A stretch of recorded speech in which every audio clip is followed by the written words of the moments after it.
Alright, hi everybody. Thanks for joining me.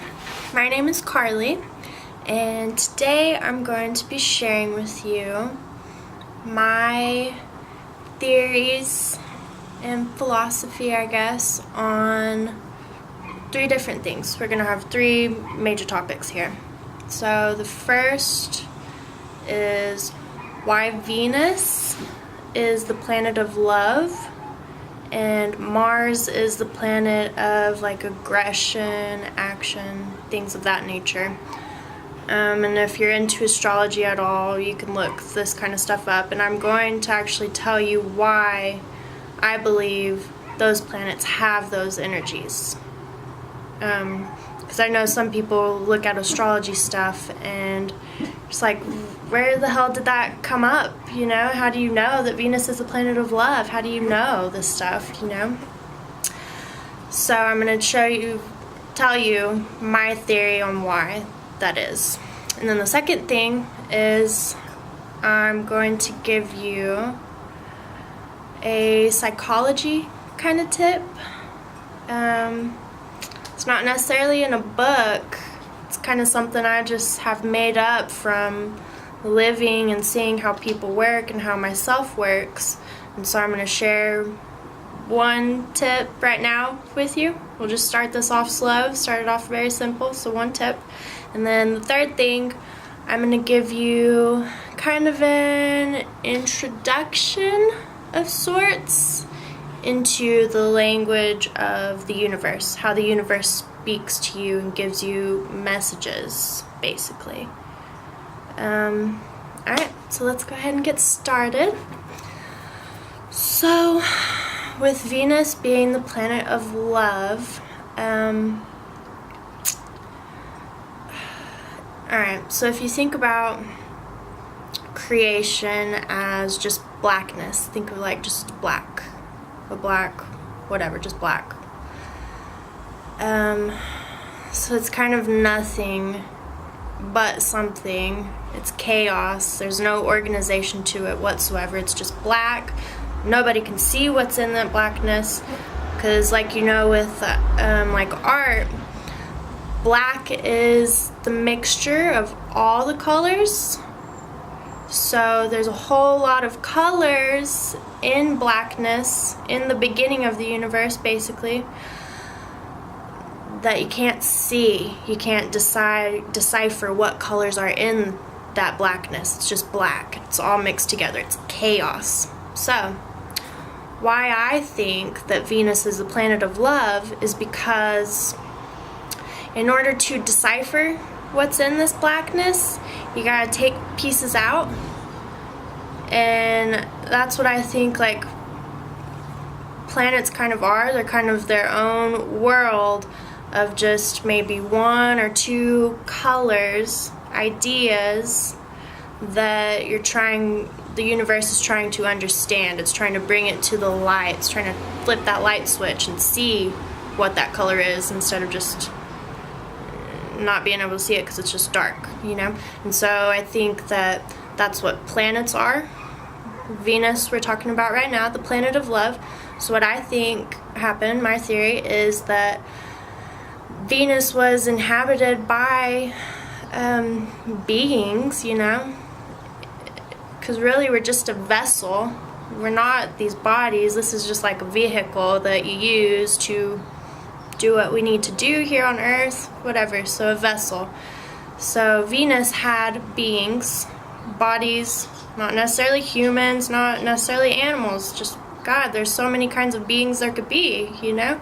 Just beings on planet Venus. And all they were focused on was matters of the heart chakra, anything to do with love, just that one section, that one color, so to speak. And these beings on this planet are focused on just love. That's all they know, because that's all that has been given to them. That was their job, is to bring love to the light. Take love from being black and turn it into white, you know, into knowledge. I consider light to be knowledge. You know, light carries knowledge, information. So then you think about Mars is the planet of like aggression and things of that nature. It's other things too, but just to keep it simple, aggression. And so beings were put on that planet to focus on aggression. And so it's probably like a planet that there was a lot of war, or there was a lot of, you know, aggressiveness to try and learn about aggression. Because you can't learn about something unless you go through it and you experience it. You're not going to know what's there, basically. And so the more that they go through these trials and whatever, it turns into light. It turns into knowledge, information. And then you have Mars being a planet of aggression or whatever. So it kind of, with Venus and Mars, you got love, aggression, and then we know that we've got, 9 planets surrounding us in our solar system now. There might be more now, whatever. But I'll tell you why they're in our solar system, why I think. They all were their own worlds that focused on certain aspects. And now they perfected those aspects. So they become stars. Because what is a star? It's a bright light. There's no darkness on those planets anymore because they figured it all out. And boom, turns to light, becomes a star. And so we have all these stars around us, which are just other worlds that have gone through what they needed to go through, and they've turned to light, so they're stars now. Those stars influence Earth, because Earth is just a planet. You know, and I'm not going to get too into the difference between a planet and a star because I don't necessarily, it doesn't work for my theory, and so, I don't know. We've been wrong many times before in history, but anyways, Venus is a star for my video, and Mars is a star for my video, to make this work. To try and, this is how you try to figure things out, so bear with me. But the stars, they emit light. You know, you can actually see Venus and Mars in the sky, especially right now. They're very close. They're normally very close to us. Mars is very red. I think it's kind of southeast-ish. And Venus has been west recently, but they move, of course. But they're both very bright because they're both very close, I guess. And they transfer energy to Earth. Basically what I think us being on Earth is about is think about Earth. On Earth, it's like a big melting pot. We're not just focused on love, and we're not just focused on aggression, and we're not just focused on what? We're focused on like fucking everything. Seems like everything, you know? It's a melting pot of all kinds of stuff. Earth is just massive with the amounts of ways that we're going and things we're trying to figure out. It's just, so what I think is that Earth is trying to become a star. It's trying to have all of the beings that live on Earth understand the workings of everything, so that everything can be brought to light, so that the knowledge can be found, the information gets found, and it turns to light, becomes a star. And Earth, oh my God, it's gonna be a crazy star if that's what we're doing. I don't know for sure. But this is what I think. But it's gonna be a crazy star. You can just see it being a giant crystal with, God, massive amounts of colors all around it, colors we don't even know about, and all that energy just infiltrating out into space for the next planet that's gonna be even crazier than Earth, because they just get crazier and crazier and crazier and crazier. Because you start out really simple, and then you keep getting better and better at what you do, and so the universe gives you more and more challenges, and then you figure out more and more stuff. So anyways, that's all I'll say about that topic. If you have questions, let me know. Love to answer them. I love to talk to people about this stuff, because I learn through conversations with everyone, honestly. Alright, so my psychology tip. Psychology. let's see. There's so many that I've made. And whatever. Alright, so maybe let's do like projection, how you can know what things you need to work on. And this is also going to tie in perfectly with how the universe speaks to you, for the language of the universe. God,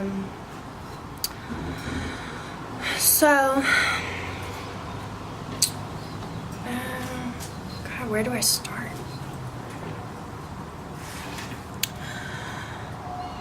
Projection, right? So what projection is, you can kind of see, we were all in school, you know, whenever they have the light that projects onto the thing to make a projector, to watch movies, whatever, you know what a projector is. So it projects onto a bigger screen so that you can see it. It's all happening right here, but it's projecting here so that you can see it, right? So that's what people do. That's how the universe talks to you and tells you what you've got inside that's not in alignment, that's not going to work for the universe, turning Earth into a star, basically. Because in order to turn into a star, you have to have perfect alignment, which is what you all kind of go to. It's the balance, the centeredness.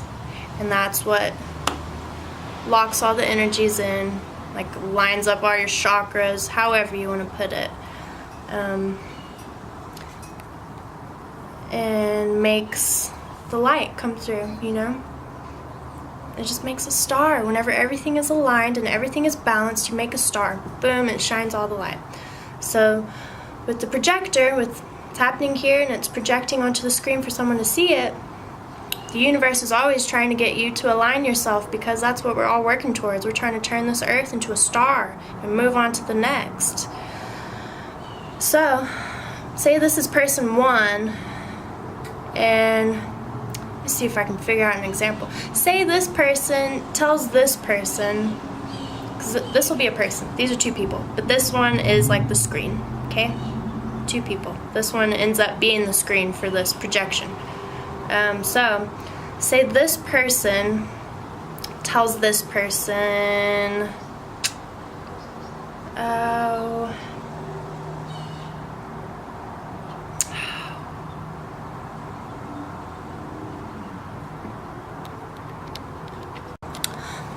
sorry, I had to pause for a second. My camera was flashing like it was running out of memory. But, alright, so say this person tells this person that... Gosh dang it.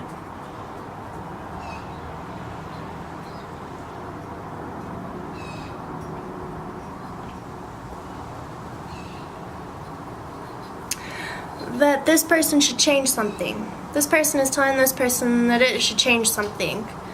So basically this person is seeing something in this person that it doesn't really like maybe this person's really loud or something, and this person is saying, hey, you're kind of really loud. Fuck.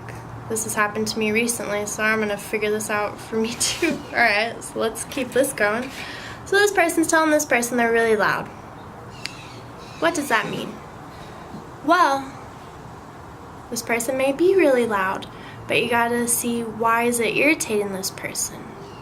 Why is it irritating this person? Why does this person feel the need to tell this person that they're loud? They're either telling them that because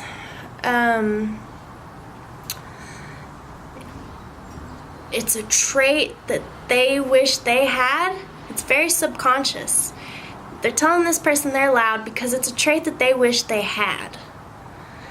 And the universe is trying to show you the traits that you should adopt, the things to make you, like if you know me, you know I'm quiet. I have always been real quiet. And this has just happened recently with me, actually, this example. So that's funny that it's coming up, but I'm not surprised. I was telling somebody that they're too loud. You're too loud. And they are very loud, but I'm not getting the message that I need to be louder, and so the universe puts a super fucking loud person in my face so that I have to see it, and then hopefully I realize that, hey, this is why that's happening. This is the language of the universe. This is why this is happening. This is why this person is irritating you, because you didn't pay attention whenever people growing up would tell you that you were too quiet. You didn't change or listen whenever anybody told you to speak up or told you that it would be better for you to speak up and you need to be more confident. You didn't want to listen to nobody, and so we're going to put this really loud person in here that's going to annoy you. They're going to annoy you, and maybe you'll get it then. Hopefully you'll get it then, and if you don't get it then, I don't know what's going to happen if I don't get it then, so I'm going to get it right now. I'm going to understand that right now. But for you guys, if you don't understand it then, it's gonna get bigger. It will be a bigger screen that's being projected on, basically.